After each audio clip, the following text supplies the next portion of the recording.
Bom, aí nós vimos, nós temos que dizer o seguinte, né? Qual que é o sentido disso? Porque o mundo está cheio de louco, né? Mas quem que estimula esses malucos? De onde vem o estímulo principal para a maluquice? Então nós vemos aqui, por exemplo, o Banco Itaú, o Dória. Mas o Banco Itaú e o Dória são personagens de pequena grandeza nesse jogo. Alguém me mandou aqui, no meio dessa discussão no Twitter, uma declaração muito significativa que eu quero ler aqui. Bom, tem a declaração da Talíria Petroni, né, que fala que a estátua do colonizador tem que ser colocada em chamas, né? Mal se dá conta ela de que o colonizador é a pessoa que efetivamente criou esta civilização. Ele deu o pontapé inicial dessa civilização aqui, né? Que é dela também.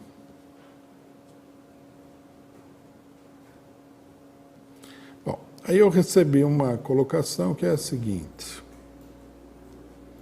Existem cerca de 180 monumentos que homenageiam racistas nas cidades brasileiras. Veja só que a ambição não é pequena, né?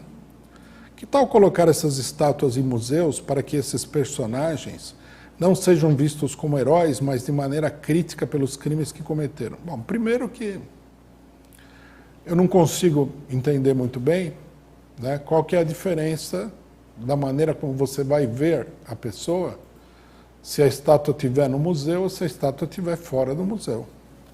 Eu visitei aí centenas de museus na minha vida, essa distinção nunca me atingiu. Está aqui o quadro da Paixão de Cristo, está no museu, não era herói. Nunca me passou pela cabeça isso aí. Se a gente colocar, então, por exemplo, um quadro do Zumbi no museu, o pessoal vai entender que o Zumbi tem que ser visto de maneira crítica. É uma baboseira, né? Os crimes que cometeram, né? Parece que a pessoa está viva, que nós vamos levar ele para o STF, lá para o STJ, para ele ser julgado e tal. Que nem no julgamento do Mensalão, vamos levar ele para Lava Jato. Não. A gente tem que ver os crimes que foram cometidos, tem que ver também as outras coisas que foram feitas. Bom, mas a questão é a seguinte. Quem que é a pessoa que pede que 180 monumentos sejam retirados? E ninguém sabe quem são esses 180 criminosos, né? Seria importante saber. Por exemplo, em São Paulo, a Câmara Municipal já está discutindo, a Câmara dominada pelo PSDB, o Partido Identitário, a possibilidade de retirar 43 monumentos na cidade de São Paulo. Quer dizer que isso é bem mais de 180, né? Se só em São Paulo tem 43, a pessoa não faz nem ideia. Tem muito mais do que 180 monumentos. São milhares, na verdade. E quem que é um dos escolhidos da Câmara Municipal para discutir, para retirar? Luiz de Camões. Luiz de Camões era um colonizador muito perverso, um bandeirante que caçava índios, um genocida que nem o Adolf Hitler. Não. Ele é um poeta. Ele é famoso porque ele é poeta. Ele foi soldado também, né? Ele participou de algumas viagens que foram feitas às Índias pelos portugueses. Mas ele não fez nada demais. O que ele fez mesmo foi escrever um conjunto de poemas que são o que de mais alto existe na língua portuguesa. Ele é quase que, digamos assim, a joia da coroa da língua portuguesa. Luiz de Camões, ele não é um escritor qualquer.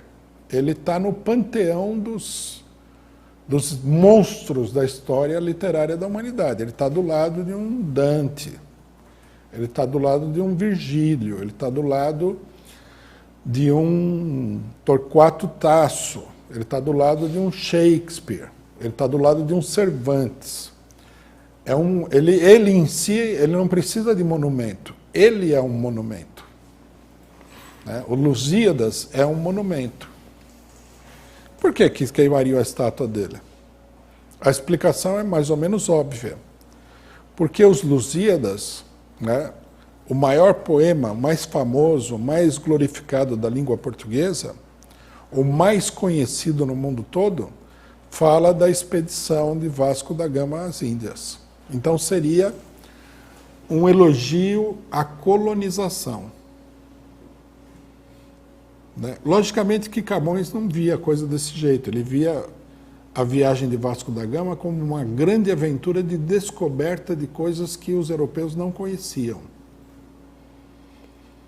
E também, né, como as coisas têm múltiplos significados, é um outro significado da mesma coisa. A descoberta, a aventura, né, a integração de determinado tipo de conhecimento, a ligação entre as pessoas, é um outro lado da mesma coisa.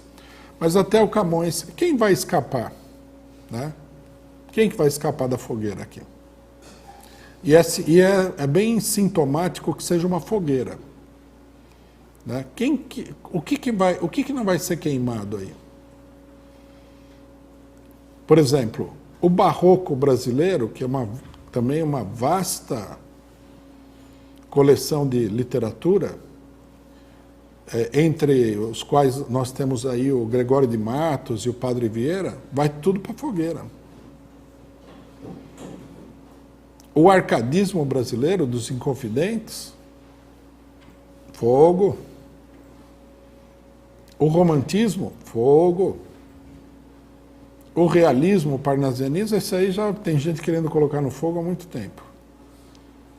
O modernismo, a semana de 22, mas isso daí nós vamos descobrir depois que era uma conspiração maquiavélica da elite paulista contra o Brasil, né, como algumas pessoas falam. Vou abordar o tema da elite paulista em outra oportunidade. Bom, tem que queimar o mundo. Né? É como aquele ditado latino, que é devido ao Thomas More, né, o religioso inglês. Fiat mundus, pereat mundus, fiat justitia. Que se faça justiça ainda que o mundo todo morra. Eu já não sou partidário desse tipo de exagero, né? Eu acho que se para fazer justiça você tem que acabar com o mundo, melhor ficar com o mundo e deixar a justiça de lado, até porque a justiça é uma coisa muito abstrata e confusa. O mundo não, o mundo está aí, e sem mundo não há justiça também, né? Quer dizer, vamos queimar tudo em prol da nossa ideia. Quem falou isso daqui? Aniele Franco, a irmã da Marielle Franco. Logicamente que depois que eu terminar da minha exposição, muita gente vai ficar jogando estrume em mim, na minha pessoa e no PCO, porque eu estou falando de uma pessoa que eles vão considerar sagrada, porque a irmã dela foi assassinada. O fato da irmã ter sido assassinada, que é um crime da direita, não dá a ninguém o direito de falar besteira. E menos ainda obriga ninguém a aceitar as besteiras que a pessoa fala.